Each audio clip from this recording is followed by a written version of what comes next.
One of the more insidious tactics used by narcissists is word salad. Have you ever tried to have a simple conversation with someone and somehow 10 minutes later you're defending things that happened 5 years ago? You ask one question and suddenly the conversation turns into a flood of accusations, random topics, and emotional chaos.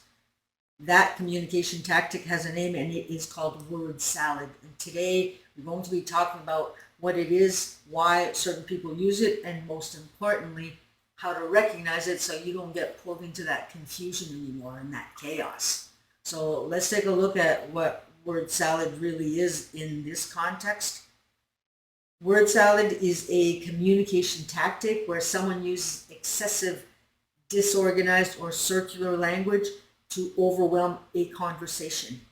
So instead of addressing the original issue, the discussion becomes a flood of unrelated points, accusations that appear out of nowhere, twisting of your words, jumping between past and present, and emotional reactions that derail the topic. So by the end of the conversation, the original question is lost, and often you're left feeling disoriented. Confusing communication patterns like this can function as a form of control because when someone is confused, they're easier to manipulate. And this works well because most healthy people approach conversations assuming logic and good faith. You believe that if you stay calm, if you explain yourself clearly, if you keep trying to clarify, eventually the other person is going to understand. But word salad isn't about understanding. That's the difference. It's about avoiding accountability. So you're chasing your tail. When the conversation becomes chaotic, the original issue disappears and the person using word salad no longer has to answer the question. And really, how many times have you been through this? And worst of all, how many times have you taken the bait? We all do. Because somehow we just can't get it in our heads that the person that we're with would purposely try to do that to us. We think that, well, they're immature and childish and angry and stubborn, and for sure they are. They're all of that. But it's way more than that. And to the person saying that it's different with their partner, we've all said or felt that to some degree. So let's break down what word salad is, how they use it, and strategies for dealing with it. Now, word salad is a term that refers to a jumble of words and phrases that lacks coherent meaning. And this term is often used in psychology to describe speech patterns that can be seen in certain mental health conditions. It can stem from issues like Alzheimer's disease, people with brain injuries, or schizophrenia. They speak incoherently, and often they know what they want to say, but somehow the brain can't put the words together. And it can be really frustrating for them. But in the context of narcissistic relationships, it takes on a whole different flavor. It is intentional and it is used as a tool. The technique is used to disorient and confuse the partner, making them more susceptible to the narcissist's control. In simple terms, word salad refers to a jumble of words that seem like they should make sense, but actually don't. It's like a mix of phrases that are disjointed, illogical, or nonsensical. So where the term is typically used to describe these brain disorders who aren't purposely doing this, with narcissists, it is used as a weapon. It is done purposely and intentionally, like I just said. So let me give you some examples of how this plays out in real life interactions. Wait till you see the last one. So example one, the blame game. The partner is trying to stand up for themselves. The narcissist is constantly standing up for self, right? Always calling out every minute detail they deem not okay, which is everything basically, including silly things like you didn't look at them straight in the eyes when they spoke. They're always looking for things to call you out on. But try calling them out on anything and you have a fit of rage or you're being gaslit with a slew of word salad. So here are a few examples. You're feeling put off and disrespected that your partner who never bothered to show up for your brother's wedding, and it isn't that there was a good reason for it here. They just decided to stay home and play online games on their computer or whatever it is that they do. And furthermore, this is something that you've been talking about for months, so they knew that it was important to you. So now you approach them and say something to them like, I'm really upset that you didn't show up at my brother's wedding. It really hurt my feelings. And the response might go something like this. Oh, so you're saying now that I never care about your family. I was busy, but you know what? It's always about you and your family. What about you when you didn't come to my sister's engagement party, which they never even invited you to go with them in the first place? And then they'll continue with things like, and don't start with all your accusations. You're the one who's always making everything about you. You're so selfish. So now, rather than sticking to the subject at hand, you're defending yourself on how you were never invited to your sister's or their sister's engagement party. But they're going to derail that yet again and say something like, you just can never get along with anyone, can you? Always looking for a fight. And it just keeps going like that, round and round and round and round we go.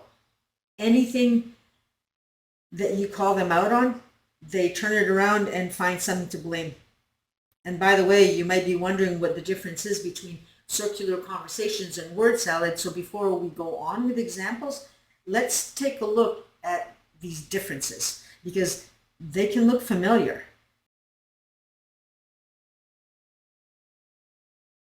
Word salad is verbal chaos.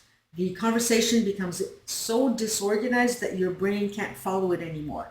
The characteristics are as follows: rapid topic jumping, half-finished thoughts, contradictory statements, emotional accusations inserted randomly, distorting what you said, bringing in unrelated issues. So for example, you might say, why did you lie about where you were last night?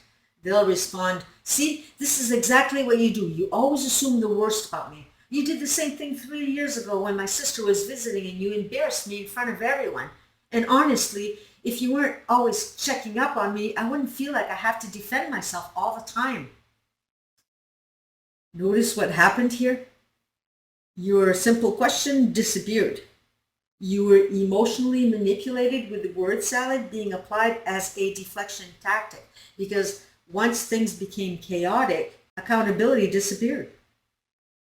They aren't looking out to how you may be feeling in this. That doesn't exist in their world. Circular conversations are more structured, but they never reach resolution. So instead of chaos, the same points repeat over and over. You bring up the issue, they deny. You clarify, they shift blame. You explain again, they return to the same denial. Then the cycle repeats. So for example, I felt hurt when you ignored my message yesterday. Them, I didn't ignore you. You read it though. Them, I was busy. I understand that, but it still hurt. Them, so now I'm not allowed to be busy. And now you're back to defending your feelings while the original issue remains unresolved. Circular conversations create mental fatigue because your brain keeps trying to close the loop. The key difference: word salad is disorganized confusion. Circular conversation is repeating loops with no resolution. But what you'll often see is manipulative conversations starting with word salad, and when you try to clarify, they'll turn it into circular arguments. So the pattern becomes confusion, clarification, attempts, endless looping. Okay, so let's get back to 2 other examples that you might be able to relate to here. And stay tuned because the last example is pretty mind-blowing. The overcomplication tactic that they can use, especially the cerebrals. And this one is wild, so that'll be the second one and the last one. So example 1, a person trying to get some accountability. The gaslighting. You've wanted to get a house project done and it's something that you've been needing help with for quite a while now. The narcissist in his or her love bombing phase has let you know that the 2 of you are going to tackle the project over the weekend. But once the weekend arrives, they're doing whatever else. And when you say something, they tell you that, well, they never said that. So you jump in on the issue and say, you said you'd help me with the project and now you're saying that you never agreed to it? I apologize, I forgot to turn my phone off. So you're challenging them a little bit. And as expected, I never said that.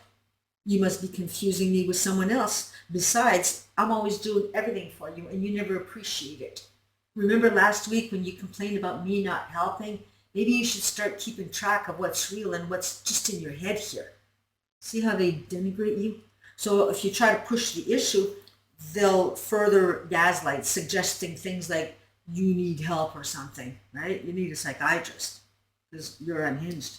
But whatever they say, it's never going to be to admit that the conversation ever happened, and the project, it's not going to get done. So here the narcissist is using words to invalidate the partner's feelings and reality, making them doubt their own memory and perceptions. And the last example is the overcomplication. This one is a lot of fun for them and pretty darn manipulative on their part. So you'll say to them, why did you cancel our plans at the last minute? The narcissist. Well, if you understand the context of the situation, it's really about the variables involved, which, given the circumstances and the external factors at play combined with unforeseen complications, it really made everything an impractical decision. You see, it's not just about one thing here, but a whole range of issues. And if you think about it, you should understand that everything is interconnected. What? In this case, the narcissist uses overly complex language and irrelevant details to muddy the real issue, making it even harder for the partner to get a straightforward answer. It's all about the manipulation. In a nutshell, the reasons are as follows. Confusion by making statements that are difficult to interpret. The narcissist can confuse their partner in making it harder for them to confront issues or assert their own perspective. And for people who grew up around unpredictable communication, confusing interactions can activate a familiar nervous system pattern. The brain might move into hyperanalysis mode, replaying the conversation, trying to decode hidden meanings, and trying to anticipate what the other person really wanted or what they were trying to say down deep. And this can create the feeling that you must figure the person out in order to restore emotional safety. Again, you're the responsible one, taking on everyone else's stuff that isn't yours to take in the first place.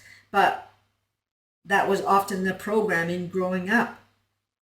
You have educators in trauma work like Patrick Teahan often talk about how unpredictable communication in relationships can train the nervous system to stay in a state of constant interpretation and scanning. What it feels like to the person on the receiving end of this is confusion, defensiveness, and sometimes shame, emotionally drained, the body's shakiness, and no longer knowing which way is up, where at this point, you just want this whole thing to stop. You want out. And that was the goal. Word salad often leaves people leaving like they must not have communicated clearly enough. And this reaction is sometimes linked to cognitive overload, where the brain is receiving too many conflicting signals at once. Your nervous system shifts from reasoning to survival mode. And in survival mode, clarity becomes much harder. It's beyond cruel because time and time again, you're made to feel like a non-person, like you don't matter. And what do you think this does to a person? I mean, a lot of you say that you're strong and you can handle it. No, you can't. You think you can, but you can't. Eventually, the panic attacks will start. Eventually, the depression is going to kick in, or the weight gain, or the hair loss, or the digestive issues. That is not handling it. That is your cortisol levels now out of control and weakening your organs. And eventually, the dreams or goals that you had is going to be tucked away in the far, far end of your life. That is not a living. This is a dying. That isn't handling it. How to protect yourself. So instead of trying harder to explain yourself, it can help to simplify your response. You might say something like, I'm not discussing all those other things right now. I asked a specific question. Or we can talk later when the conversation is calmer. And sometimes the most powerful response is simply refusing to engage in all the chaos, because clarity cannot survive in a conversation designed to create confusion. But be clear on this: the conversation itself was never meant to be clear.